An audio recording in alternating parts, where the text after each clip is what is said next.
everybody, it's Katie, the Celestial Homebody, and are you surprised to see me?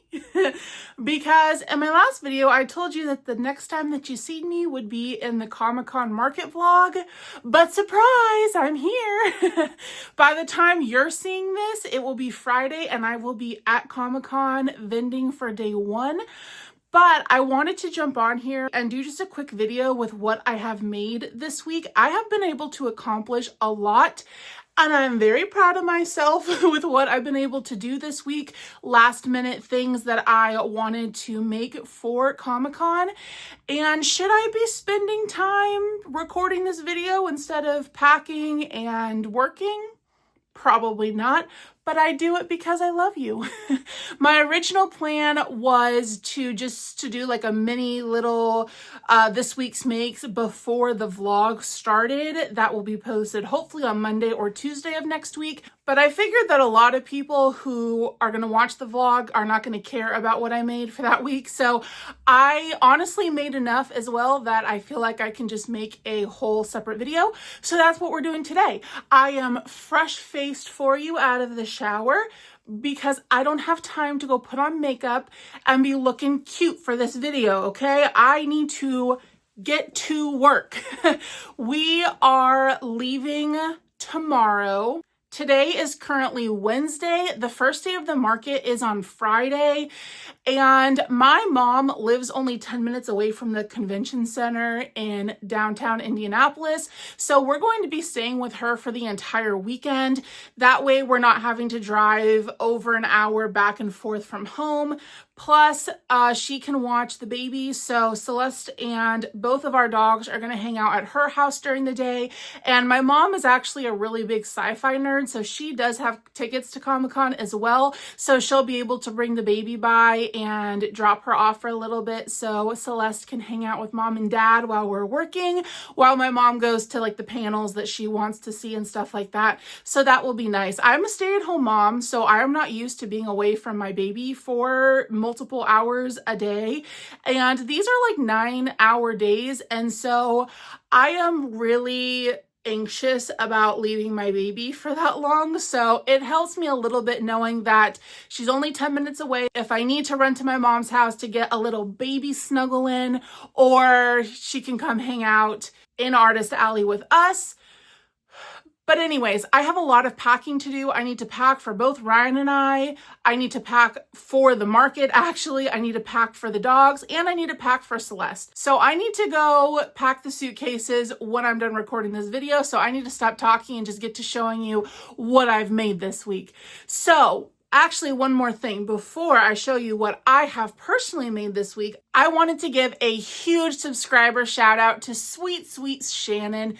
She emailed me a few weeks ago and said, hey girl, I have a bunch of Sweet Snuggles Light and Chenille Home Slim.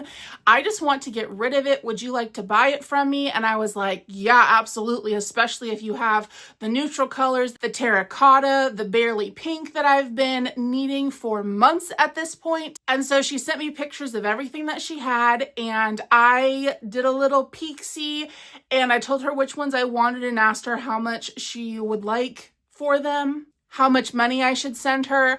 And she said, actually, on second thought, I'm just going to send you everything. Like, you don't need to pay me or anything. And that was just so sweet. And I was like, please, I'll pay you.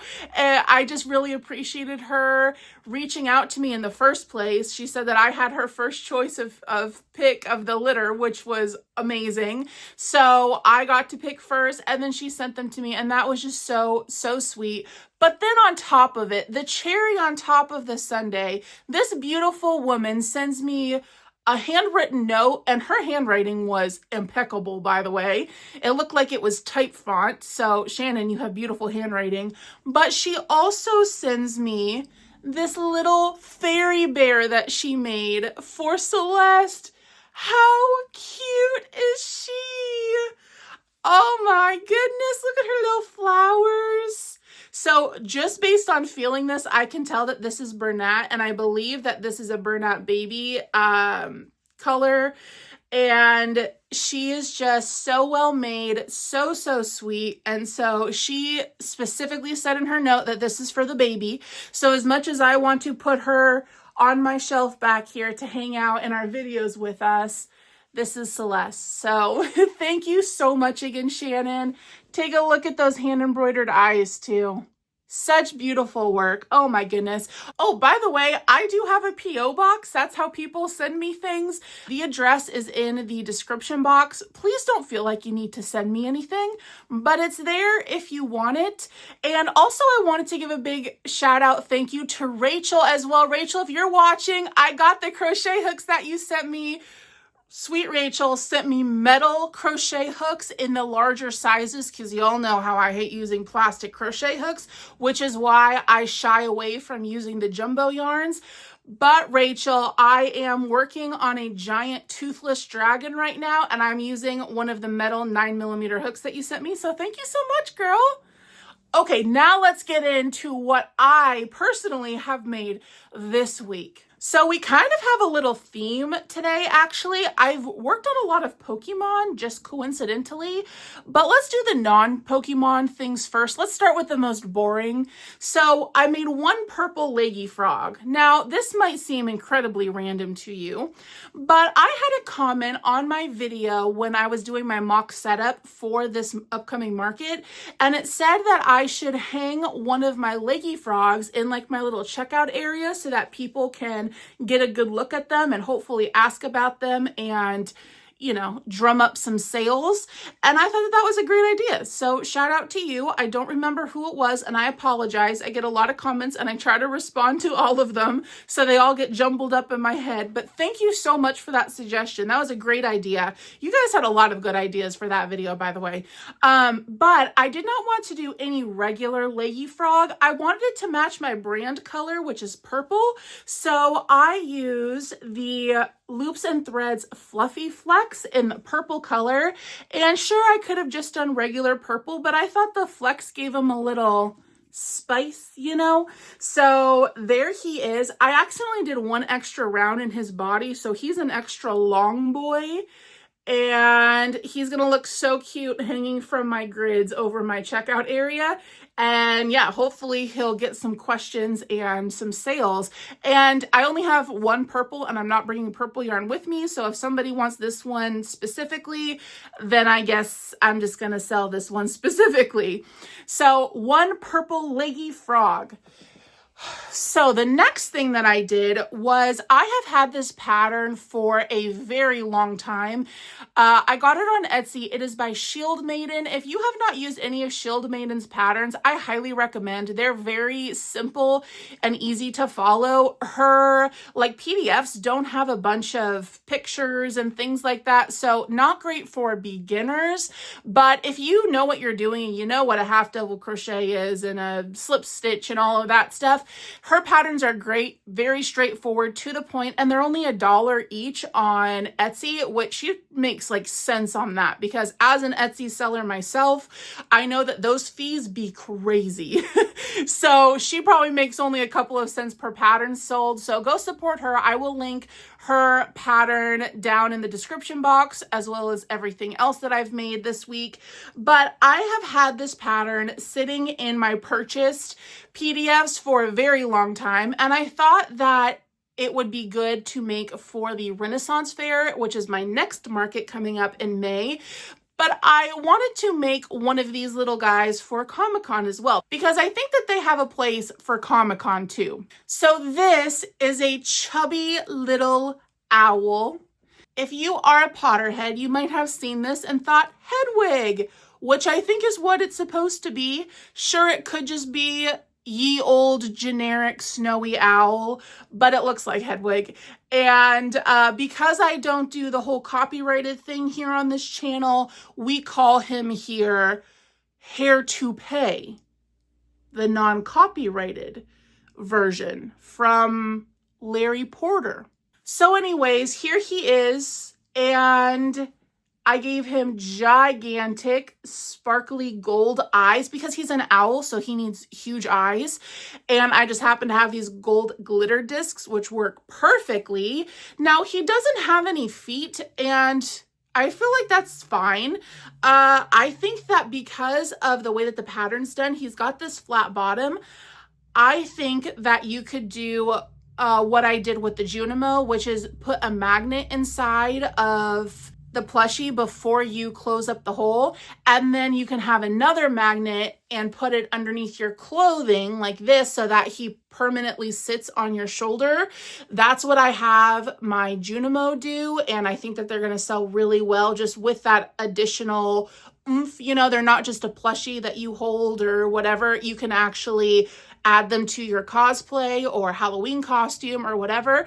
So I think that that would be a good idea for him. And I would have done it if I had more magnets, but I'm out of magnets because I used all of them for the Junimo. So he only took me maybe 25-30 minutes. I mean, he's kind of just a giant ball. I was expecting him to be a lot bigger, to be honest with you, looking at the pictures. I feel like hers looked longer than mine does. And I don't know if I missed a round. I don't think that I did, but I might add an extra round or two to make him a little bit taller when I make these again. I will definitely make more of these for the Renaissance Fair, and I might even make some more of them while we're at Comic-Con if I remember to pack the eyes, mental note. But I would also probably switch to using the Big Twist plush and like an 8 or 9 millimeter hook instead of using the Sweet Snuggles Light with a 6.5 millimeter hook so that it comes out a little bit bigger.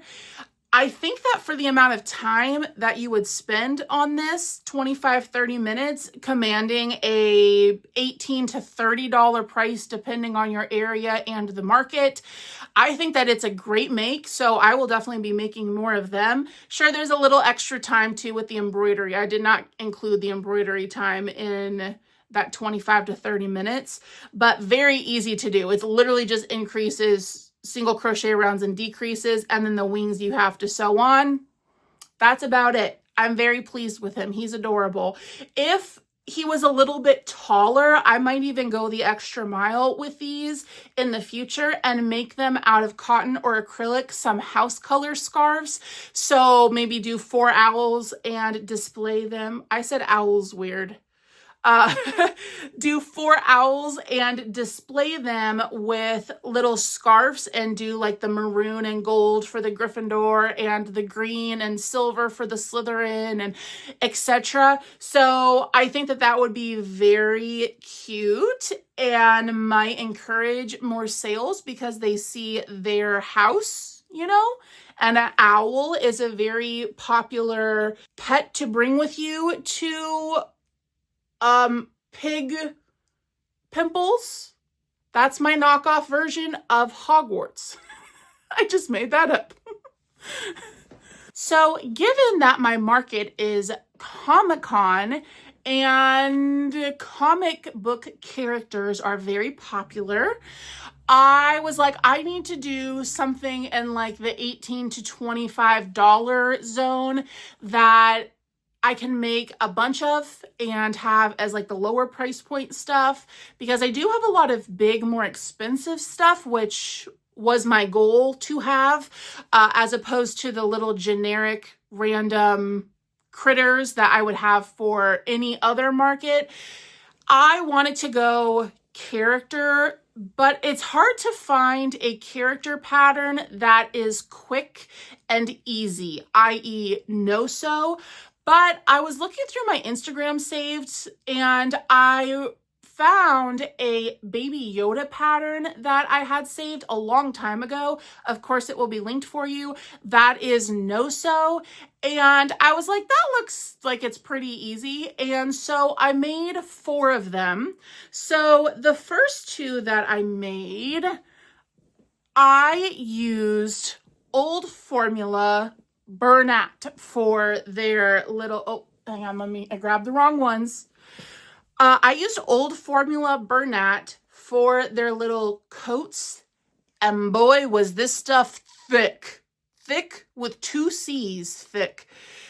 And it killed my hands and it was so unpleasant to work with. And after I switched, I'll show you the other ones that I did in just a second here, but after I switched from using this old formula Bernat, I swear I made these in half the time. So they came out a very good size. The green is the agave color in Chenille Home Slim from Michaels. And then, like I said, the tan is called Almond from Bernat, and this is the almond that comes in the big ball of Bernat. The almond color in the regular ball of Bernat is a different color than the big ball, which I don't understand why that is, but it is. The big ball almond is a lot darker of a tan versus the, you know what, I have it right here. I think I have a scrap of it too. I do. Okay, so this feels really good. So this is Bernat almond in the regular size ball compared to the almond on his body in the big ball. So they are different colors, same name. So that's just an FYI for you. I thought that I was tripping when I saw this at the store and I was like, I have almond Bernat. Is that not the same color? Because that doesn't look like the same color to me. And alas, it was not the same color. So you learn something every day. Anywho, I am very happy with the size that these turned out. I was expecting them to be a lot smaller. I think in the Instagram post, they used Parfait Chunky or definitely a smaller yarn. And I used a 6.5 millimeter hook with these guys and they're chunky and they're pretty heavy too, I would say. Very squeezable for little child hands. This would also be cute to put a little magnet in and to have sit on your shoulder.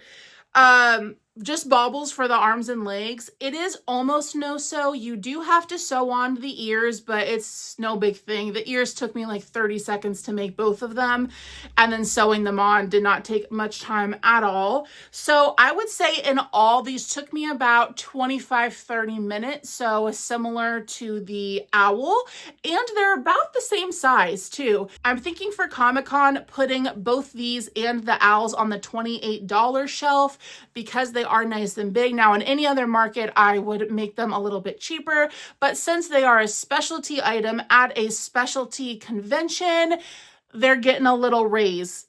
Plus, I have to pay back that $500 booth fee. So after doing these two, I was like, I need more of these guys, but I cannot stand to do another one with that almond Bernat because my hands were getting ready to run away from home.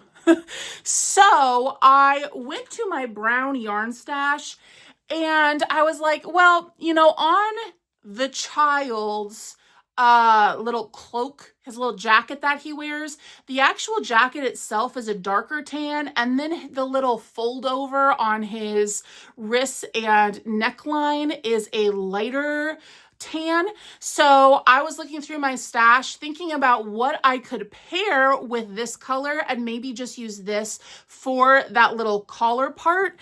And the closest thing that I had was this color from Premier Chenille Brights.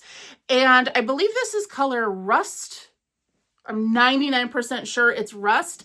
And oh my goodness, was it so much easier to work with.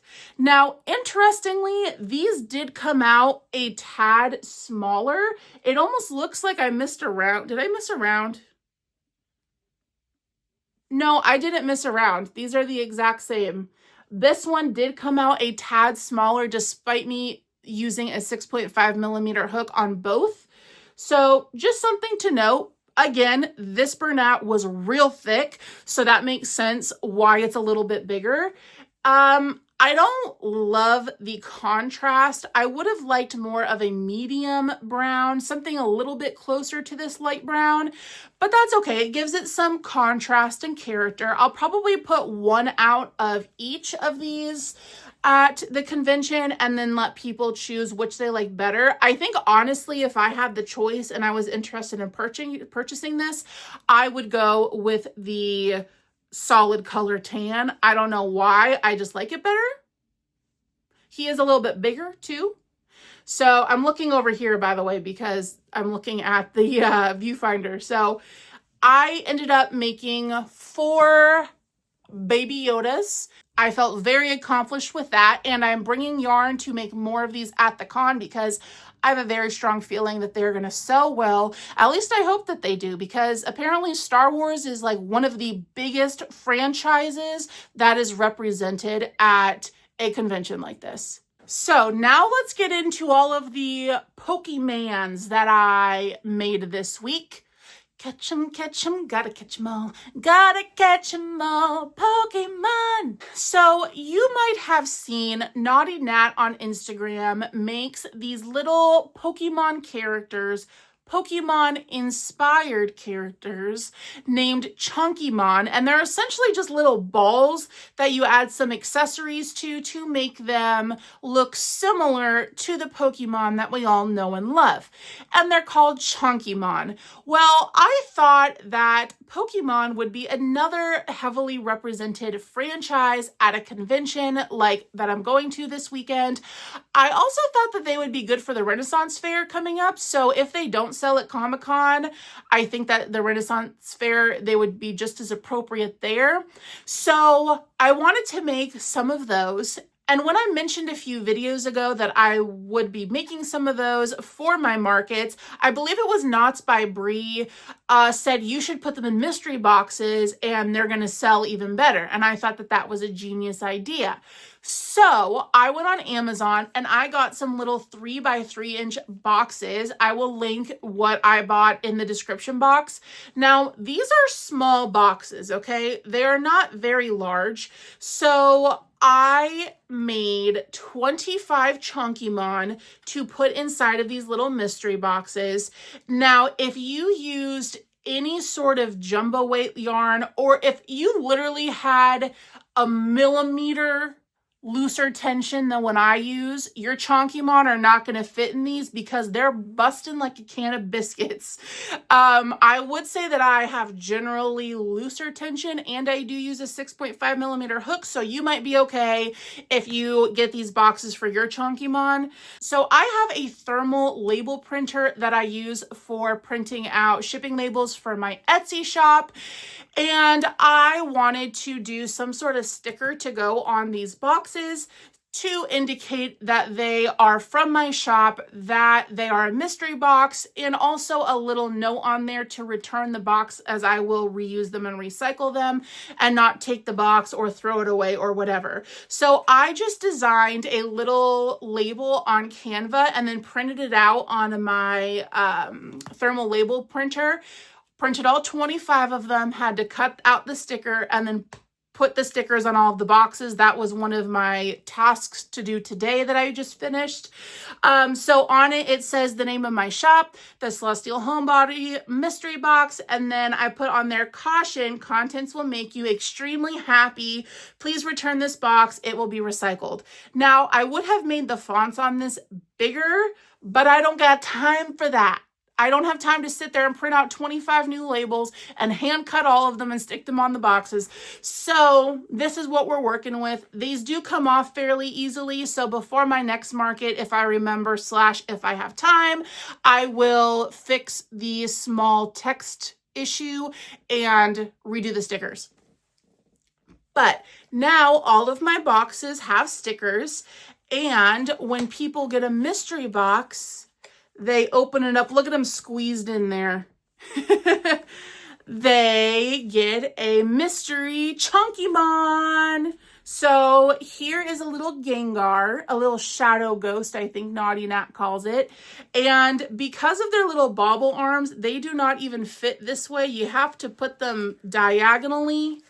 So as I said, if I had even slightly looser tension on these guys, they would not fit in my boxes, and they are a little bulbous, but that's okay. So I am actually not going to put all of my Chunkymon inside of the boxes for transport because that's going to take up way too much room. So I'm going to keep all of these collapsed, and then just when we get there, when Ryan is setting up my cube shelf display like this for me on my table, then I will be responsible for putting the boxes together and inserting the Chunkymon. So let me show you which ones I did. So because of how small the boxes are, which I did not think through when I bought them, I should have gotten like 5-inch by 5-inch, but I wasn't thinking about it.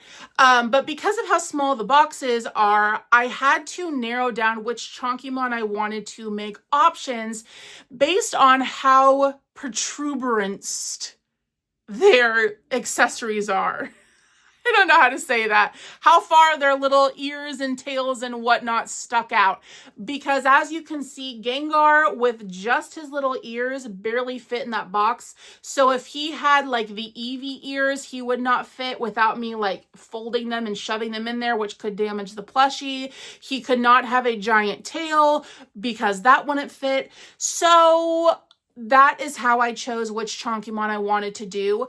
I ended up doing 5 different options, which I thought was good. And I'm going to make a little sign too. That's another thing on my to-do list. Make a little sign with pictures of what the options are so that people aren't going into it like completely blind. They can at least see what Pokemon are options. And like a true mystery box, I did make some of the Chonkymon more common than others. So for example, I did a Dragonite that I only made 2 of. I did a Tangela that I only made 1 of. Jigglypuff is like the common one, so I did like 9 of those. So there is going to be some actual like risk, if you will. I don't know what else you'd call it, but you know, it's like a true mystery box. I didn't make them all even. There are some more common than others. And the commonality of the ones that I did really just boils down to what yarn I had sitting next to me and how much of that color I had. There was like Tangela, I was planning on doing multiples of. I'm going to show you all these in a minute once I'm done talking. Just let me yap a little bit, okay? I've been around a 5-month-old all day. I need to have some adult interaction. So sit down and listen to me. Okay, so the Tangela, I was planning on doing like 5 or 6 of them, but as I was doing the little vines all over his body, it took me like 35 minutes just to do the vines, and I was like, I don't have time for this. So he only gets 1 of him, so he'll be rare. I also did a shiny in 1 of them. And so let me just show you the ones that I did. So obviously we did Gengar, and I feel like Gengar is like one of the most popular Pokemon. I actually asked ChatGPT. I told you guys this in Monday's video. If you missed that one, go watch it. It was a good one. I was looking real cute, a lot cuter than I am right now. I'm kidding.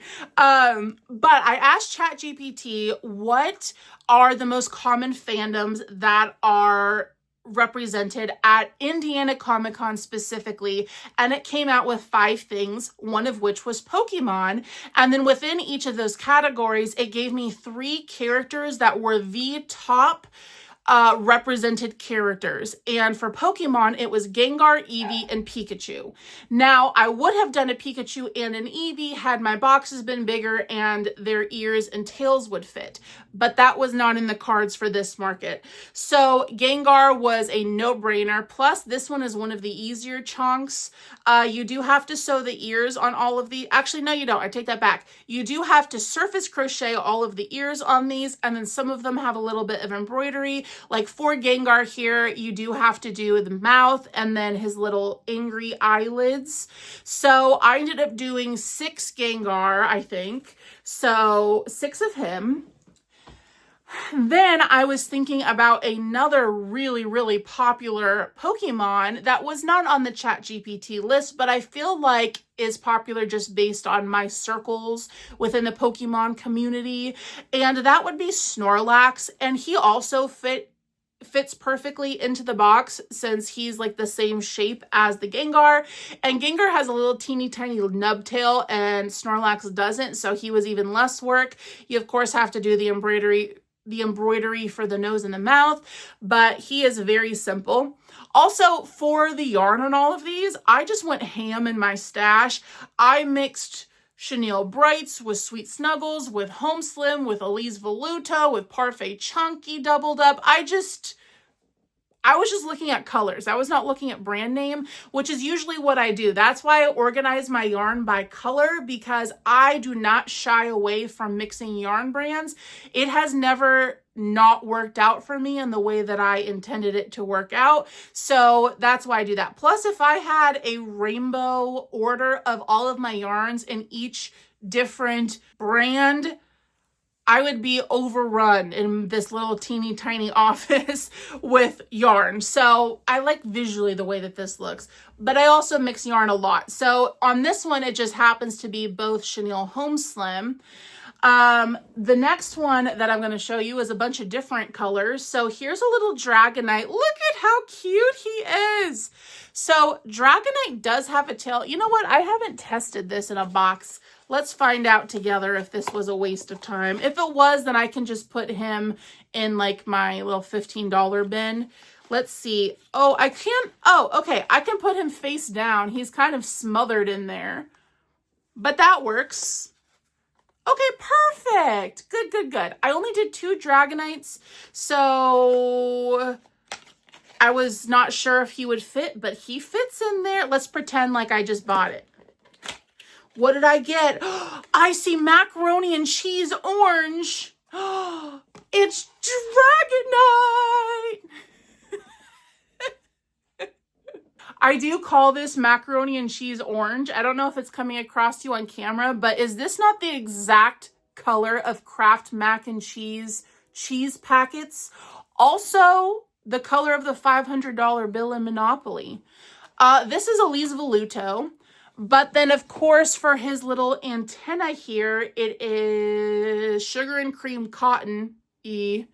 You know my dislike for sugar and cream cotton. This is Chenille Brights, and then the yellow is Sweet Snuggles. So I told you, like it's a free-for-all here. It's like the Wild West when I'm picking out yarn, but they all work just fine together. His little wings are adorable. I love the color of him. Whoever designed Dragonite, A+ for the color combo, although his evolution is weird because Dratini is like a little blue like water snake thing, and then he evolves to this and just doesn't make any sense, but I digress. I only did 2 Dragonites because he was a lot more work than most of my other chunks, just because of all of his parts. You had to sew, make separately, and sew the snout, each wing, the tail, surface crochet his little horn fin thing, and both of his antenna. So he was extra work. I ended up just doing 2 of him. He's one of the rarer ones, which is fine because Dragonite is a very sought after Pokemon. Being dragon type, everybody loves the dragon type. So hopefully people will see him on the list and want this one, and they might get him. I hope that they do. I hope everybody gets which one they want. That's not going to happen, but that's the risk that you take with the mystery box. So 2 Dragonites. So the next one that I made, I referenced earlier. So this is a Tangela. Look at his eyes. He looks like he's done some shrooms. So Tangela, I thought was going to be super duper easy because he's literally just a black ball with some red baubles for his feet. But I underestimated the amount of time that it would take me to do all of his vines. And OMG, it took so long. And I did get a little bit carried away. I wasn't supposed to do any vines down below. So now he doesn't sit properly. And I can't cut them out because to do the vines, you're just supposed to chain 4 or 5 and then slip stitch into a different part of the body and go all the way around.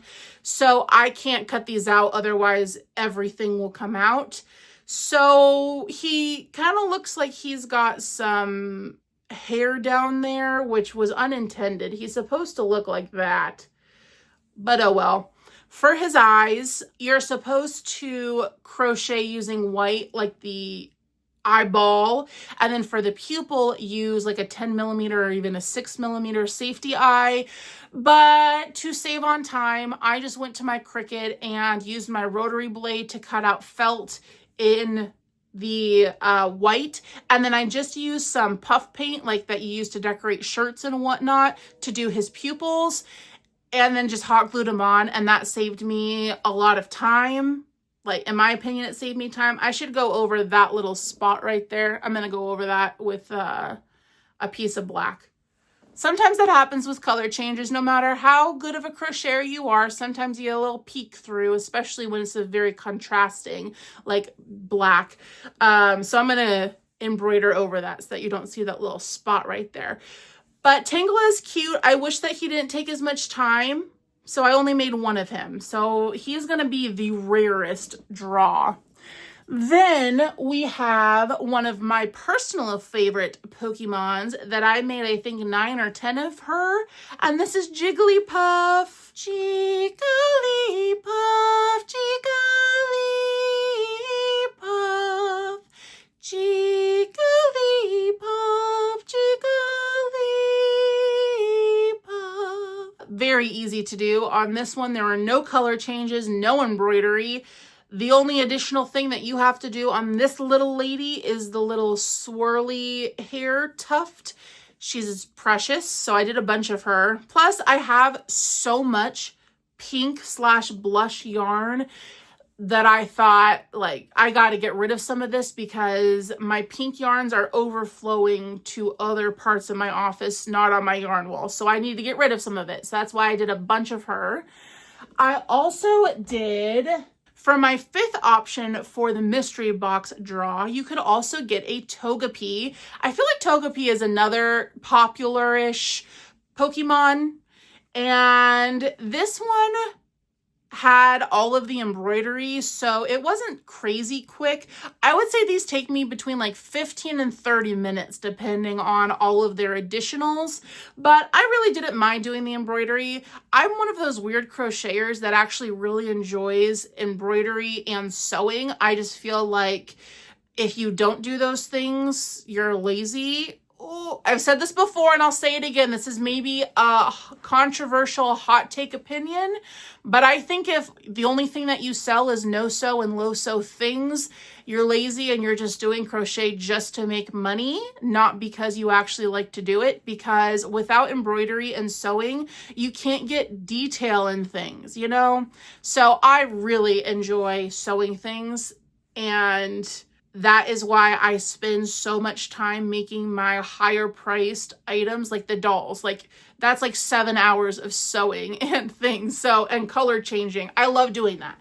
And I think that everybody should do what they love when it comes to crochet, especially if you do markets, because if you do something that you hate over and over and over again, you're going to get burnt out so fast, which is a no-go if you're trying to make a living on selling or crochet. But anyways, I digress yet again. So I did a little Togepi. He's cute. So I believe I did 4 of the yellow Togepi, and then because I wanted to put on the sign chance of getting a shiny, I had to do a shiny Pokemon. And I'm bringing yarn with me to do a shiny Dragonite, which is like green and purple. He's very cool looking. All of the other Pokemon that I did, their shiny versions are just like slightly different colors. Like, for example, Jigglypuff is pink. Shiny Jigglypuff is slightly darker pink. So it's like you're not going to be able to tell if it's shiny or not with yarn, you know, because you're already having to suspend imagination just a tiny bit with the colors when you're going from an animated cartoon character to yarn. So I had to pick the Pokemon that had shinies that were actually like different color schemes. So I'm going to do the green and purple shiny Dragonite, but for Togepi, the shiny Togepi is pink. So I thought that that would be easy to do. I mean, it's not difficult to modify the colors and the pattern at all. You follow the same exact pattern, and just where it said to do yellow, I did pink instead. And like I said, I have a ton of blush, so it was not difficult for me to make the decision to do a shiny Togepi. When I do shinies, I'm only doing 1 of each because we need them to be rare, right? Shinies are the epitome of rarity in the Pokemon world. So for this blush, I use the Chenille Brights. And for the white, I use Sweet Snuggles or Home Slim, whichever one it is. They're interchangeable in my mind. So we've got 4 or however many I said, yellow Togepis, and then 1 shiny pink Togepi. So I have in total, I think 26 Chonkymon. I have 25 mystery boxes, and I will be bringing yarn with me so that I can remake some of these and refill the mystery boxes throughout the weekend. Hopefully they're good sellers. And like I said, I think that they'll sell well for the Renaissance Fair too. And if they're not moving in the mystery boxes, then it's not difficult for me to just take them out and then set them out to be purchased, you know, with people being able to see them. Also along the lines of the Pokemon, I was picked by Pebbles Crochet to do a pattern test, which yay. I love doing pattern tests. Should I have applied to do a very intricate pattern test a week before this gigantic market? No, but that is completely my fault. That is not Pebbles' fault. That is not the pattern's fault. I hated making this, but that was solely because I bit off way more than I can chew with applying for this, knowing that I had this huge market and had so much more to do to prep for market things. So that was my fault. So I have done a Pebbles crochet pattern in the past. I did a Sylveon, and she used to sit in the background of my videos, which now it's very bare back there because all of my plushies are on their way to Comic-Con to go to their forever homes. But of course, Tia stays, like I said. Oh, Merida is just off screen. I'll have to rearrange back there. Plus, as I make more stuff, that'll fill back in. So don't worry. We're not going to be too sparse back there for too long. But if you've seen my Sylveon that used to sit on the shelf back there, this is a Glaceon, which if you are not familiar with Pokemon, I'm giving you a bunch of just mumbo jumbo this episode. There is a character called Eevee. It kind of looks like a little fox. They're very, very cute. Eevee is one of the most popular Pokemon characters, and Eevee evolves. So all of the Pokemon evolve into different versions of themselves that are stronger each evolution, and Eevee evolves into multiple different types of animal, and depending on what move type they are determines what the evolution is. So for example, if Eevee evolves to Sylveon, who used to sit on my shelf, she would have fairy type move types. This is Glaceon, so she has ice type moves. So this is Pebbles Crochet Glaceon in the same style as my Sylveon. And as I said, I didn't enjoy making this simply because of the time crunch. This is not a beginner pattern. I would actually say that this is probably one of the most advanced crochet patterns that I have ever done. First of all, the color changes, tons of color changes, but also the amount of sewing that you have to do. You sew every single part of this. You have to sew every single bang piece. So that's 1, 2, 3, 4, 5, 6, 7, 8, 9, 10, 11, 12 pieces to sew together on top of all of the color changes in multiple parts. So I would definitely consider this pattern advanced, at least intermediate. But I normally love doing Pebbles crochet patterns, and they're very sweet. Oh, sorry. 12. I forgot about the back patch. So that's 12 different pieces that you have to sew together. This is a snuggler / lovey, whatever the difference is, style. So the body is not stuffed.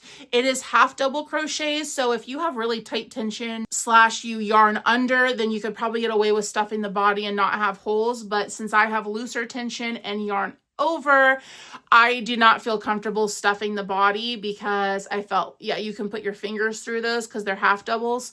So it is like this little snuggler style. I love the colors of Glaceon. That is one of the reasons why she's one of my favorite evolutions. Sylveon and Glaceon are my two favorite, although I do really like Espeon too, which is the psychic type. But for her, I used All Sweet Snuggles Light and Chenille Home Slim. Now, her bangs were supposed to be this color, but I messed up and did all of the bang pieces and sewed them on before I realized that they were the wrong color. And then I was like, I was already spending too much time on this given my impending market, and I did not have time to go back and remake all the bang pieces and sew them on in this color. So I improvised and did this color at the bottom instead.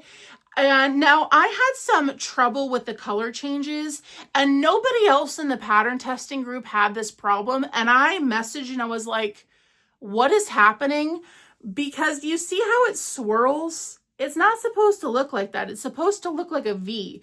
And I tried yarning over, I tried yarning under, I tried cutting my yarn in between the color changes, I tried carrying my yarn in between the color changes, and I had to remake the bang pieces in the tail like 7 times, and I was getting so frustrated because, again, I was already short on time. So I dug myself this hole.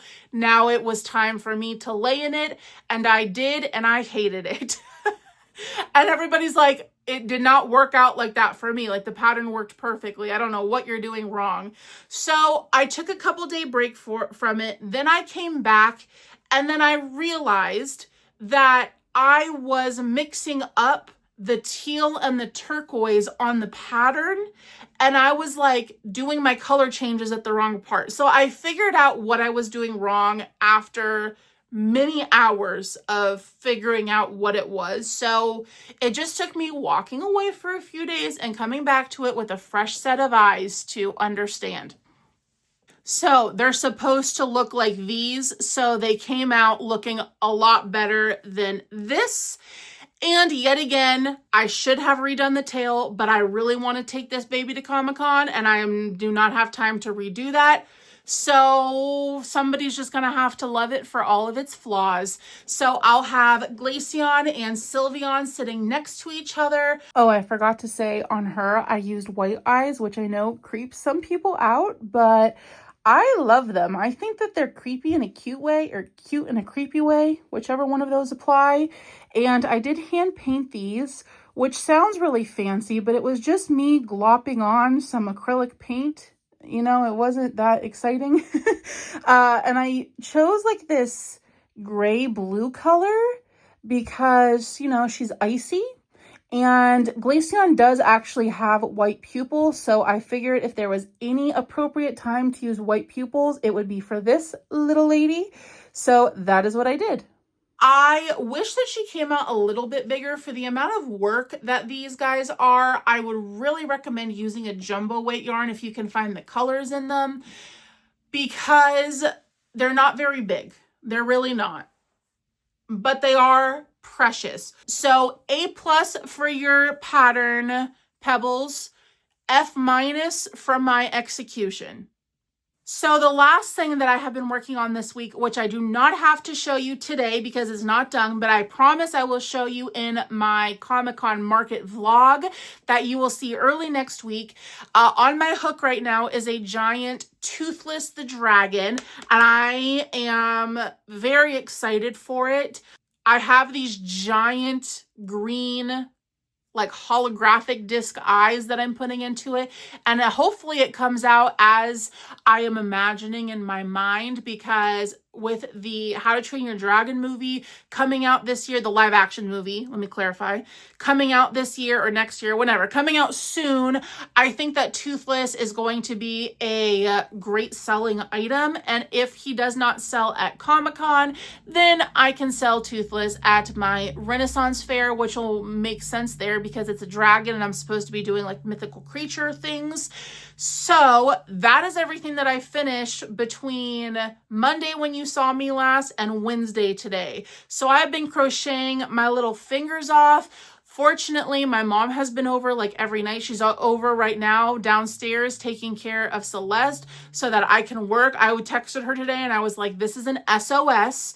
I need to get things done, so can you please come over? So I need to go downstairs and give my baby some snuggles because I miss her since I've been upstairs filming for the past hour or so. So now, I promise the next time that I see you will be in my market vlog. Have a great weekend, everybody. Also, don't forget to subscribe if you're not yet. Become a part of the Homebody family, and I will see you on the next one. Bye-bye.